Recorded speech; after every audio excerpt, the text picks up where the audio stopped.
तो दोस्तों स्वागत है फिर से आपको एक नए वीडियो में।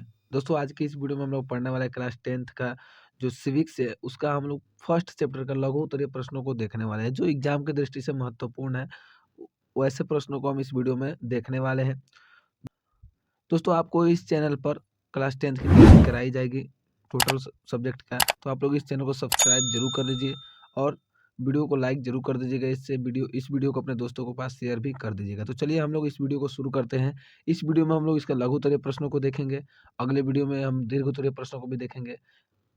तो चलिए हम शुरू करते हैं, जिसमें पहला क्वेश्चन है दोस्तों कि सामाजिक विभाजन से आपका मतलब आप क्या समझते हैं सामाजिक विभाजन से। इसका आंसर होगा दोस्तों कि विविधता विकासशील समाजों की विशेषता है। एक देश या क्षेत्र में निवास करने वाले जाति धर्म संप्रदाय के लोगों के बीच जो विभिन्नताएं होती है वे सामाजिक विभेद कहलाती है, परंतु धन रंग क्षेत्र का विभेद सामाजिक विभाजन का रूप ले लेता है। भारत में सवर्ण और दलित गोरे काले या गरीब अमीर का विभेद सामाजिक विभेद है। ये पहला का आंसर रहा। आगे हम लोग दूसरा प्रश्न देखते हैं। दूसरा प्रश्न है कि सांप्रदायिकता क्या है। इसका आंसर होगा जब समाज में एक धर्म के लोग दूसरे धर्म को छोटा एवं अपने धर्म को सर्वोच्च समझने लगते हैं तो समाज में धार्मिक आधार पर बिलगाव उत्पन्न होती है। इस अवधारणा को सांप्रदायिकता कहते हैं। यह किसी भी लोकतंत्र के लिए खतरनाक है।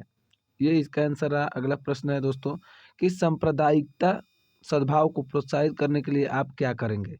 ठीक है, इसका आंसर है दोस्तों कि भारत में विभिन्न धर्मों के लोग निवास करते हैं।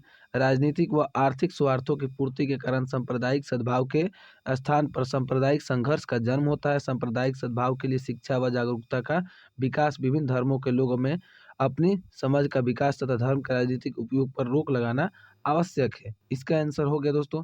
अगला प्रश्न है 4 नंबर की संघीय व्यवस्था राष्ट्रीय एकता के संवर्धन में सहायक है कैसे।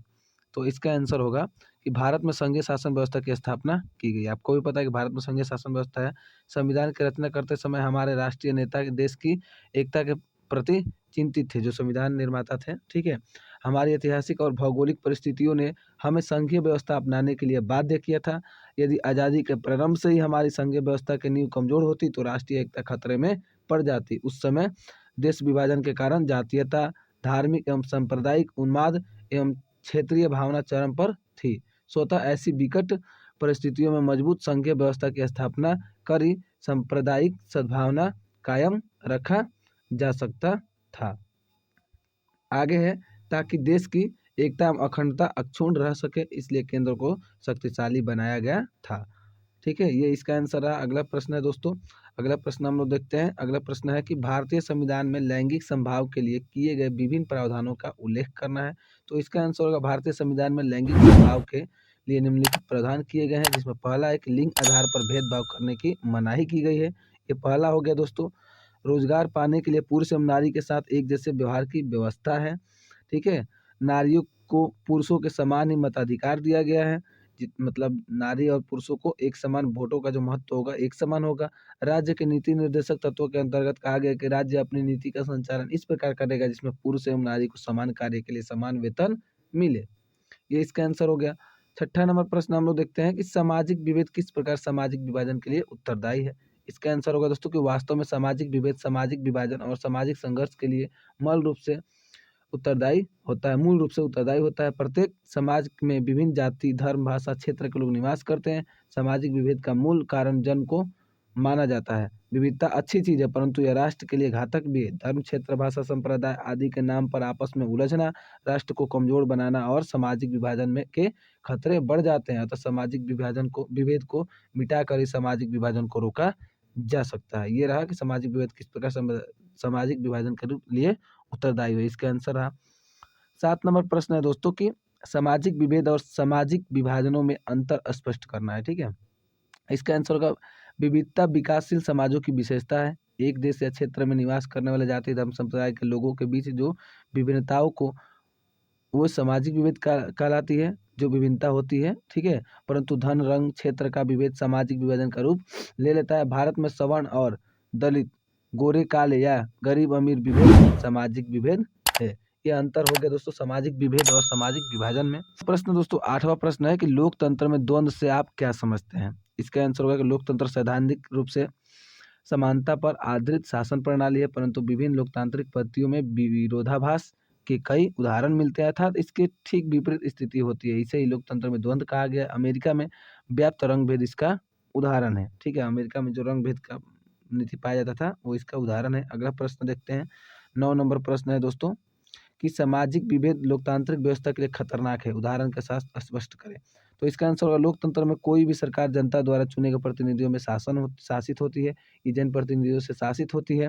ये जनप्रतिनिधि किसी भी पार्टी के सदस्य होते हैं। प्रत्येक राजनीतिक पार्टी अपना इतिहास होता है। प्रत्येक राजनीतिक पार्टी का अपना एक अलग इतिहास होता है। इनकी अपनी निश्चित राजनीतिक विचारधारा और नीतियाँ होती है।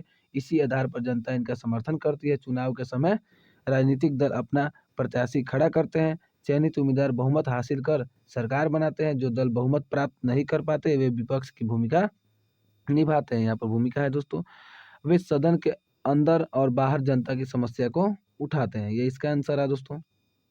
अगला प्रश्न दोस्तों 10 नंबर है कि सामाजिक विविधता राष्ट्र के लिए कब घातक बन सकती है। ठीक है, इसका आंसर हम लोग देखते हैं कि सामाजिक विविधता वैसे तो समाज के विकास का लक्षण है, लेकिन जब यह विविधता लोगों में तनाव, संघर्ष व अलगाववाद को जन्म देती है तो यह राष्ट्र के लिए घातक बन जाती है। भारत में जाति, धर्म, संस्कृति, भाषा आदि की विविधताएं पाई जाती है, लेकिन निहित स्वार्थी तथा सहनशीलता के अभाव में विविधताएं सामाजिक तनाव का कारण बन जाती है, जो राष्ट्रीय एकता के लिए घातक है। ठीक है, अगला प्रश्न 11 नंबर प्रश्न है दोस्तों कि वंशवाद से आप क्या समझते हैं। तो इसका आंसर होगा भारत के सभी राजनीतिक दलों में नेतृत्व का संकट है। अधिकांश राजनीतिक दलों में कोई नेता नहीं है जो सर्वमान्य हो। प्राय सभी राजनीतिक दलों के नेताओं को यह देखा गया कि शीर्ष पर बैठे नेता अपने संगी संबंधियों, दोस्तों और रिश्तेदारों को दल के प्रमुख पदों पर बैठाते हैं और यह सिलसिला पीढ़ी दर पीढ़ी कायम रहता है। वंशवाद की समाप्ति राजनीतिक दलों को के सामने प्रमुख चुनौती है। ठीक है दोस्तों, ये इसका आंसर रहा। अगला प्रश्न दोस्तों, और ये इस वीडियो का दोस्तों लास्ट प्रश्न है। बाकी प्रश्नों को हम इसके अगले वीडियो में देखेंगे।